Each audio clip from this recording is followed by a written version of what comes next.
ബാലേട്ടാ, നിങ്ങള് തായറിന്റെ സ്റ്റാറ്റസ് കണ്ടോ? ആ മറ്റേ ബസ്സും പിക്കപ്പും കൂടി അടിക്കുന്നത്. അത് മഞ്ചേരി ബസ്. ആ മഞ്ചേരി കോഴിക്കോട് വണ്ടി ഉണ്ടല്ലോ, ആ പിക്കപ്പിന് തട്ടിയിട്ടുള്ള.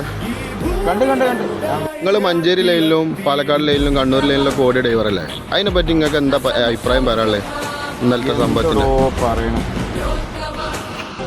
പൊന്നരമാനെ കോഴിക്കോട് ട്രാക്കിൽ നിന്ന് വണ്ടി എടുത്താലേ 1 മണിക്കൂർ 25 മിനിറ്റും കൊണ്ട് ഓടിപ്പിടിക്കണം. ആ ഡ്രൈവറിനെ ഓടിപ്പിടിക്കണം. ഒന്ന്. രണ്ടാമത്തെ ഒരു കാര്യം പറയുകയാണെങ്കിൽ ഇപ്പോഴത്തെ അവസ്ഥയിൽ എല്ലാവർക്കും വരണ അവസ്ഥയിൽ മാങ്കാവും മിംസ് ബ്ലോക്കും ഹോസ്പിറ്റലിൽ ആ ബ്ലോക്കൊക്കെ കഴിഞ്ഞിട്ട് നേരെ ഈ വണ്ടി വന്നുകൊണ്ടിരിക്കുന്നത് നേരെ ചെറുവണ്ണൂർ ഭാഗത്താണ്. ചെറുവണ്ണൂരത്തെ ബ്ലോക്ക് ഞാൻ പറയാൻ തന്നെ എല്ലാവർക്കും വരണ കേസാണ്. ചെറുവണ്ണൂരത്തെ ബ്ലോക്കും കഴിഞ്ഞിട്ട് ഓൻ രാമനാട്ടരൊക്കെ കണ്ട് കഴിഞ്ഞ് പാസ് ചെയ്ത് പോകുമ്പോഴേക്ക് ഓൻ്റെ പകുതിയിൽ സമയം പോയി. ബാക്കി ടൈം ഓന് പൊന്നാരമ്മനെ ഓടിപ്പിടിക്കാൻ ശ്രമിക്കും ഏതൊരു ഡ്രൈവറാണെങ്കിലും.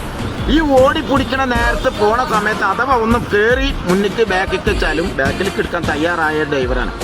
ഞാൻ ന്യായീകരിക്കല്ല. പക്ഷെ ഇതൊക്കെ ആ ഡ്രൈവറെ ആ ചെറുവണ്ടിയിലുള്ള ഡ്രൈവറെ ഒരു ദിവസത്തിൽ ഇരുത്തി നോക്കണം. ഒരു ദിവസം ഇരുത്തിയിട്ട് ആ ടൈമിങ്ങിന് ഒന്ന് പായിപ്പിക്കാൻ ഒന്ന് പറഞ്ഞു നോക്കണം. ഒരു ഇലയ്ക്കും മുള്ളിലും കുഴപ്പമില്ലാതെ അടിപൊളിയായിട്ട് ഓടണം എടുക്കാൻ ഡ്രൈവർമാർ അന്നും ഓടണം. പിള്ളേർ സെറ്റുമാരുള്ള ഓരോന്നിനെ കണ്ടാൽ നമ്മളെ കണ്ടുപിടും. ഞാനൊക്കെ ഇതൊക്കെ മടുത്ത് നിർത്തിയാൽ ഇപ്പം 10-52 വയസ്സയച്ചാലും ഞാനിതൊക്കെ എല്ലാതും കഴിഞ്ഞ് ഈ ആ ഫീൽഡിൽ നിന്ന് മാറിയതാ കുഞ്ഞിമാനെ. ആ ഡ്രൈവർമാരെയൊക്കെ സത്യം പറഞ്ഞാൽ ഞാൻ ന്യായീകരിക്കല്ല. ചെയ്ത് മുട്ടിയത് തെറ്റാണെങ്കിലും മുട്ടിച്ചത് തെറ്റാണെങ്കിലും അതൊന്നും ഞാൻ പറയുന്നില്ല. പക്ഷെ ആ ചെറിയ ചെറ്റത്തരല്ല ആ ഡ്രൈവർ ചെയ്ത്. ഓന് റോട്ടുമൊക്കെ ഓടണല്ലേ, ഓനെ 4 ദിവസത്തുമ്പിൽ ഇരുത്തിട്ട് ഒരു ട്രിപ്പെങ്കിലും ഒന്ന് ഓട്ടാൻ പറയണം. ഉളുപ്പുണ്ടടാ ചെറിയ ഡ്രൈവറൊക്കെ. ഞാൻ പൈക്കാച്ച്